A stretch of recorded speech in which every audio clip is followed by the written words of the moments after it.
Relationnellement Vôtre, un podcast pour avancer sur le chemin de vos guérisons et améliorer vos relations.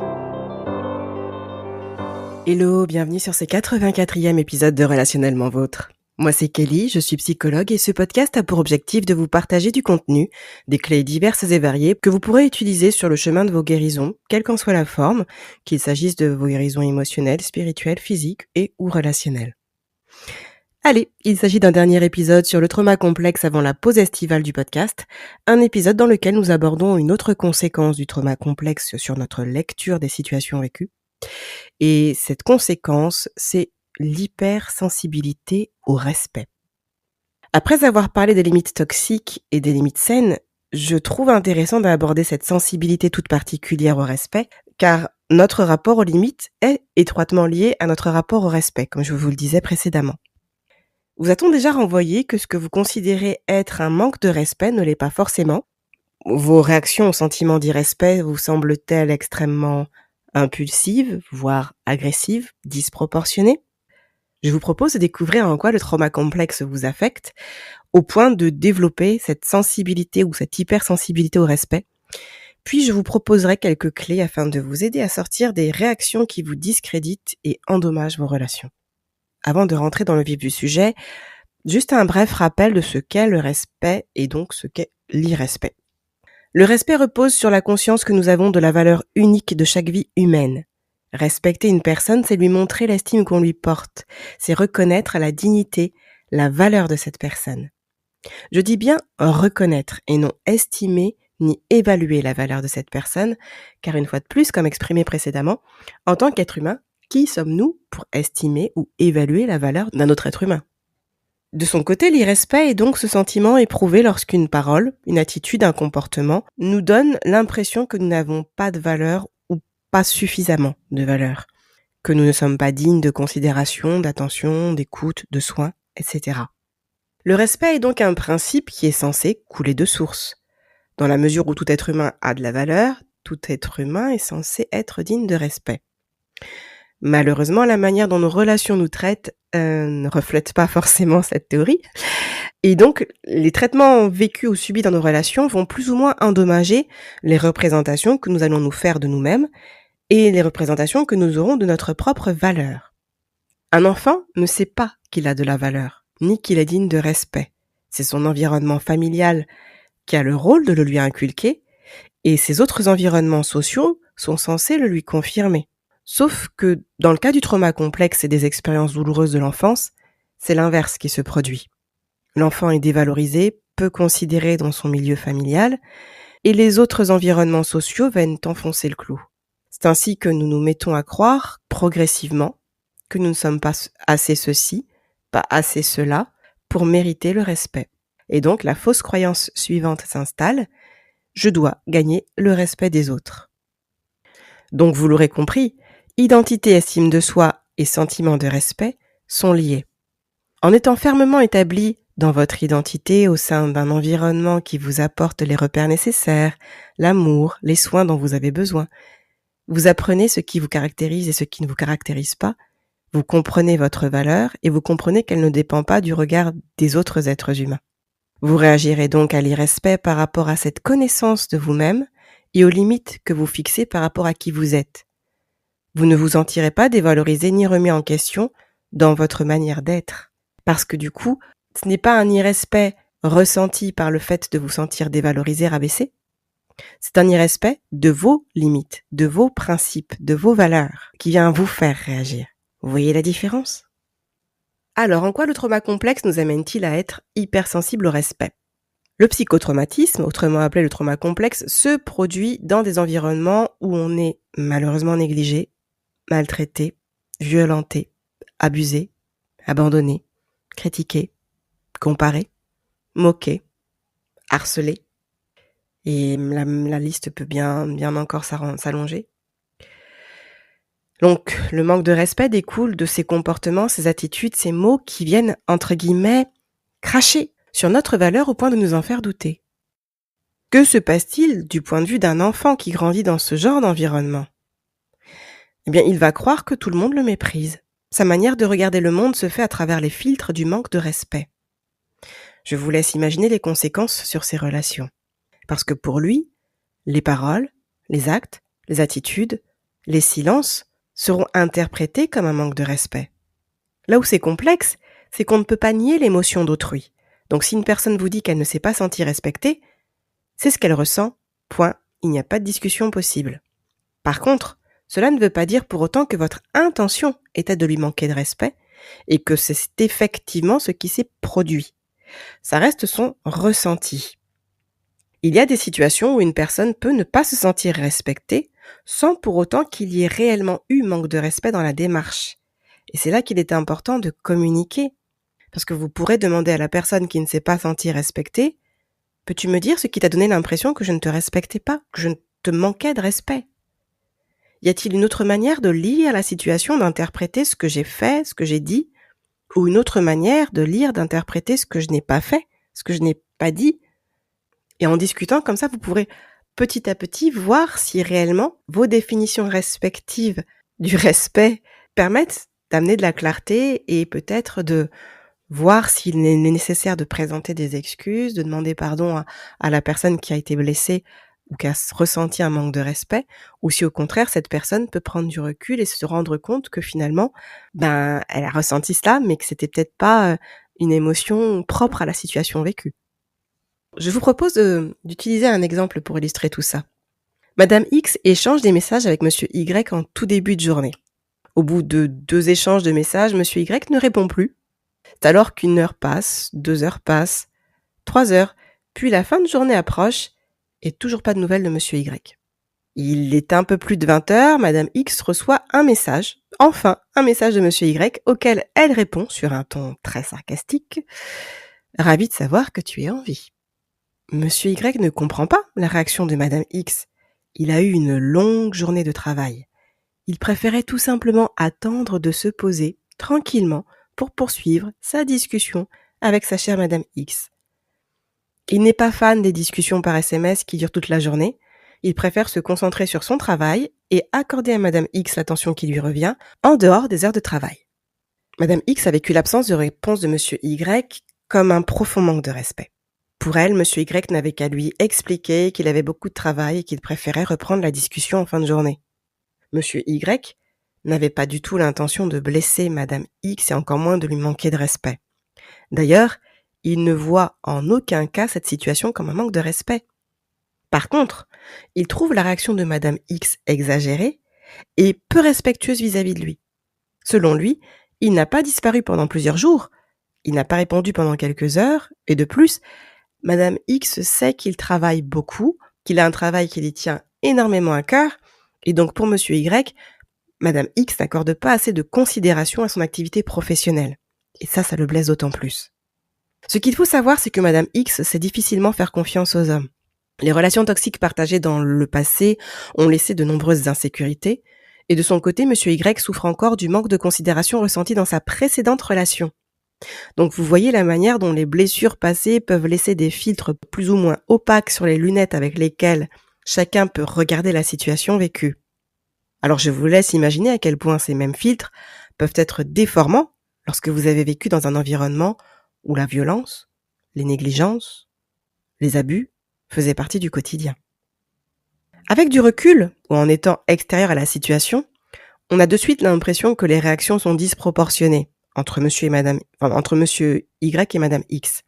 Mais ce n'est pas leur ressenti. Ils considèrent leur réaction pleinement légitime et ils ont beaucoup de mal à comprendre la réaction de leur vis-à-vis. La colère n'a fait que monter entre eux. Madame X s'est fermée, elle a coupé toute communication avec Monsieur Y qui s'est mis à lancer des piques à Madame X par SMS, comme pour la titiller, comme pour la provoquer.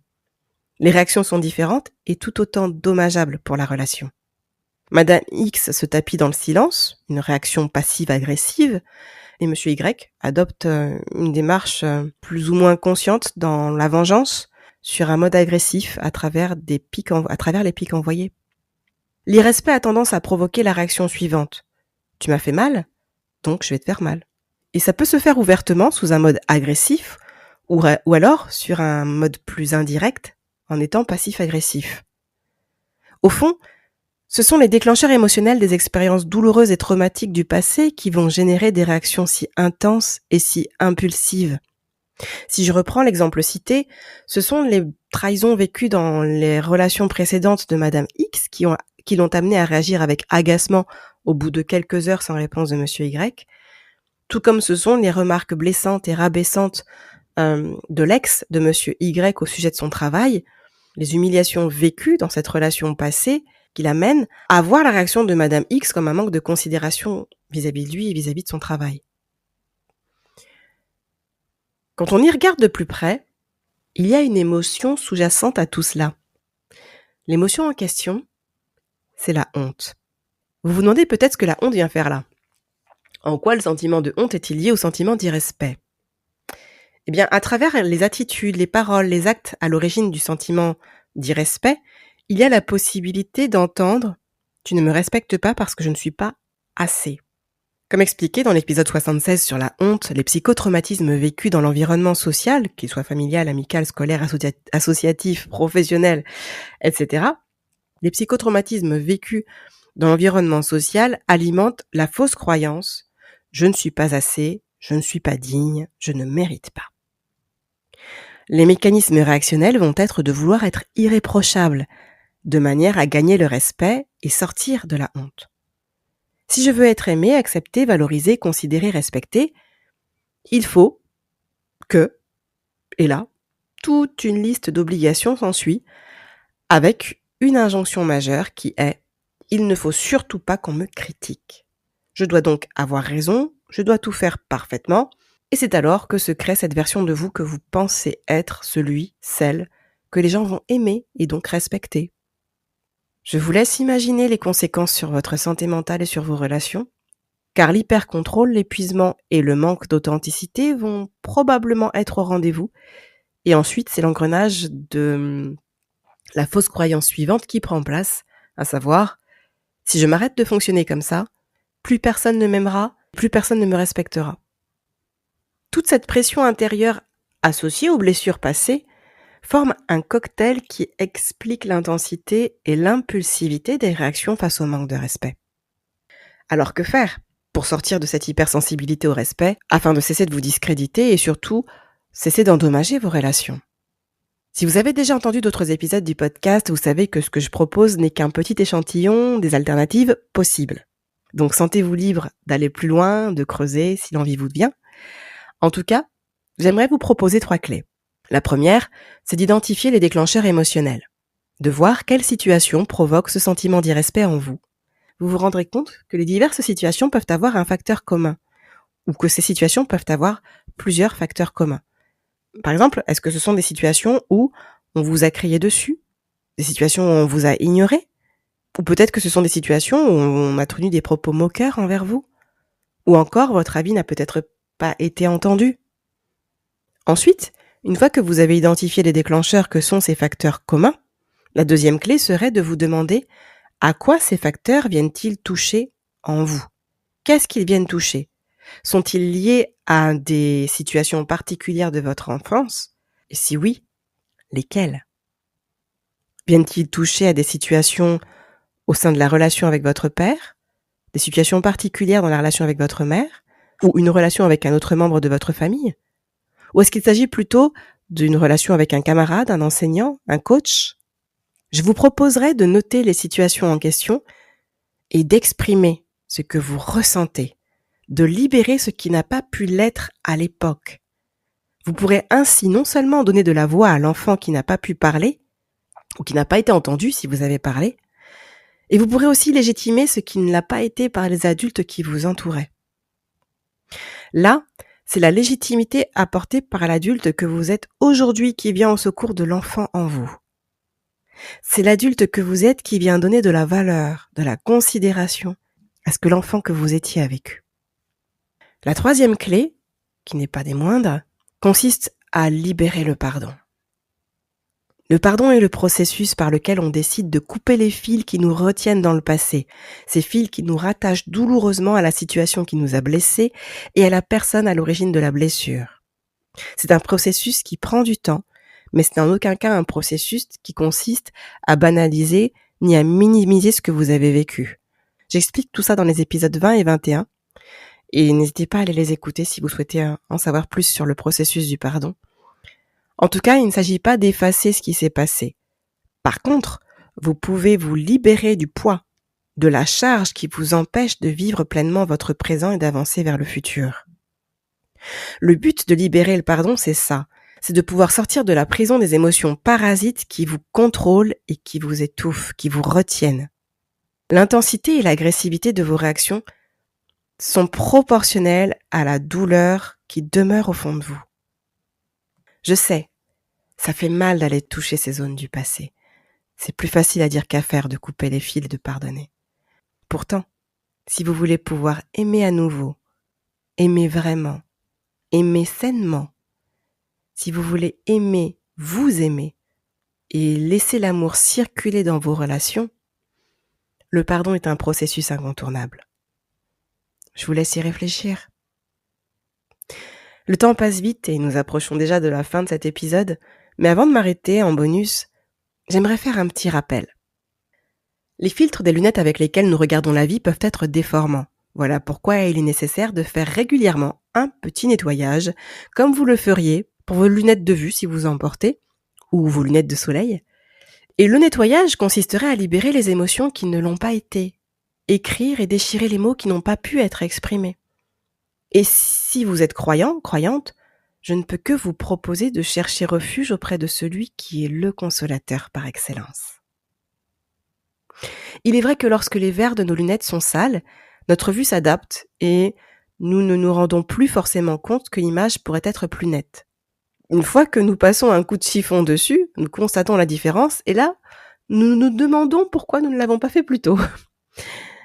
N'est-ce pas dommage de laisser les taches du passé envahir les verres des lunettes avec lesquelles vous regardez la vie et avec lesquelles vous regardez vos relations? Qui sait ce que vous pourriez manquer? Ce à côté de quoi vous pourriez passer? Que dites-vous de nettoyer ces verres en prenant le temps de soigner vos blessures? Voilà, ce 84e épisode de Relationnellement Vôtre est terminé. Sentez-vous libre de commenter l'épisode directement sur la chaîne YouTube. Si vous avez des questions à poser ou des témoignages à partager, vous pouvez le faire par mail à l'adresse relationnellementvôtre@gmail.com. Si cet épisode vous a été utile, pensez à mettre un j'aime. Et si vous avez reconnu une personne de votre entourage à travers cet épisode, que dites-vous de délicatement lui partager? Comme annoncé précédemment, cet épisode est le dernier du mois de juin. Ensuite, ce sera la pause estivale du podcast. Vous pouvez écouter, réécouter les épisodes proposés à volonté durant tout l'été. Il y a plusieurs playlists en fonction des thématiques et des rubriques du podcast. Donc profitez bien. De mon côté, il ne me reste plus qu'à vous souhaiter un bel été et une bonne continuation sur le chemin de vos guérisons. Relationnellement vôtre.